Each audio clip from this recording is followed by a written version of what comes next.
Cinema Telugu cinema ఇండస్ట్రీని చూస్తే first మనకి ఇండస్ట్రీ వాళ్ళు థియేటర్ మీదే డిపెండ్ అయ్యి ఉండేది. తర్వాత ఏం జరిగింది, హిందీ డబ్బింగ్ రైట్స్ అని అదర్ లాంగ్వేజ్ డబ్బింగ్ రైట్స్ వచ్చింది. తర్వాత శాటిలైట్, తర్వాత ఇప్పుడు ఓటీటీ. ఇప్పుడు అన్నీ మళ్ళీ డౌన్ఫాల్ అయిపోయినాయి. మళ్ళీ అందరూ థియేటర్ వైపే చూస్తున్నారు. అవును. దీన్ని చూస్తే ఇవన్నీ చూసుకుంటూ ఒకటి రేట్లు పెంచుకుంటూ వెళ్ళిపోయారు.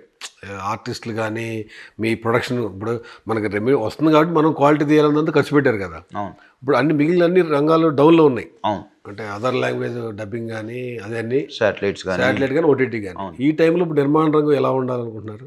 అదే అండి. అందుకనే మేము కూడా ఏంటంటే ఇప్పుడు ఏదైతే సినిమాలు ఉన్నాయో కొత్తగా స్టార్ట్ చేద్దాం అనుకున్న సినిమాలు ఏవైతే ఉన్నాయో అన్నీ కూడా కూర్చుని మళ్ళీ ఒకసారి మీరు అన్నట్టు హీరోలతో కానీ డైరెక్టర్లతో కానీ టెక్నీషియన్ అందరితో కూడా ఒకసారి డిస్కస్ చేసుకుని ఇప్పుడున్న మార్కెట్ సిచ్యువేషన్ బట్టే సినిమాలు చేయాల్సి వచ్చే పరిస్థితి వచ్చింది మీరు అన్నట్టు. సో దాన్ని బట్టే వెళ్తాం. అంటే మన రీసెంట్ రిలీజ్ అయిన సంక్రాంతిలో ఒక సినిమా హీరో అయితే దాంట్లోనే షేర్ తీసుకున్నారని కూడా చెప్పారు. అవునండి. 3-4 సినిమాలు ఒక సినిమా అది చాలా అడ్వాంటేజ్ అయింది ప్రొడ్యూసర్ గారు కూడా చెప్తున్నారు. అవును సార్. భవిష్యత్తులో అలాగే ఉండబోతుందంటారా? డెఫినెట్గా అండి. అంటే పరిస్థితులు బట్టి మనం కూడా ఎంతో కొంత కన్వీనియన్స్గా మారాలి కదా. డెఫినెట్గా ఏ హీరో అయితే చేశారో మంచిది యాక్చువల్గా. ఎందుకంటే మీరు అన్నట్టు ప్రొడ్యూసర్ కూడా హెల్ప్ అయింది అంటున్నారు.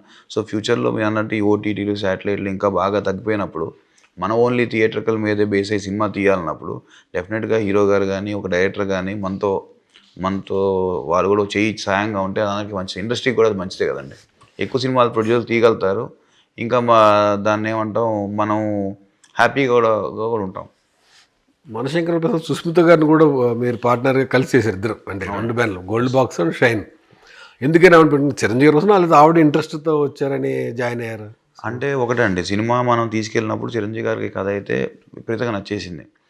నాకు తెలిసి సుస్మిత గారు కూడా ఎప్పటి నుంచో చిరంజీవి గారితో ఒక సినిమా చేద్దామని ప్రయత్నం చేస్తున్నారు. ఆ కథల గురించి ఆవిడ సెర్చ్ చేస్తున్నప్పుడు చిరంజీవి గారు మాట అన్నారు, ఇప్పుడు సుస్మిత కూడా చేద్దాం అనుకుంటున్నామా, మీ ఇద్దరు కలిసి చేస్తే బాగుంటుంది అన్నప్పుడు భలేవారు sir, why not, I'm very happy అని ఇద్దరం కలిసి చేయడం జరిగింది.